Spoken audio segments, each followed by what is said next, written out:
చేయాలి? మనం బాగా చదువుకోవాలి. చదువుకోవాలంటే ఏం చేయాలి? ఒక చదువు బుక్ అనేటువంటి సరిపోతుందా? కాదు. దాంతో పాటు డిసిప్లిన్, క్రమశిక్షణ ఉండాలి. క్రమశిక్షణ అంటే ఓన్లీ జలవాలేసామో దేవుడు దండం పెట్టాము అదే కాదు డిసిప్లిన్. దానికి అమ్మ నాన్న కాళ్ళు దండం పెట్టేసిన తర్వాత అమ్మ నాన్నకి అమ్మ చెప్పామా అది కాదు. డిసిప్లిన్ అంటే విలువలు ఉండాలి, గౌరవం మనసులో ఉండాలి, మర్యాద ఉండాలి, మన ప్రవర్తన విధేయత ఉండాలి.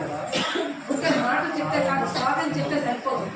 వినయ విధేయతతో ఇచ్చి నువ్వు ఎక్కడ పంపిస్తారు, ఎక్కడ నేర్చుకుంటారు? పాఠశాలలోనే మీకు అనుకోవడానికి పడుతుంది. వినయము విధేయత విలువలతో కూడిన ఇచ్చింది మీరు పాఠశాలలో ఈ ప్లేస్మెంట్ అనేది పునాది ఇక్కడ కొడతారు పాఠశాలలో. అది ఎలా వస్తుంది మీకు? పాఠశాల అయిపోతుందా? కాదు. అక్కడ చెప్పింది మీరు సరిగ్గా వినాలి, నేర్చుకోవాలి, వాటిని పాటించాలి.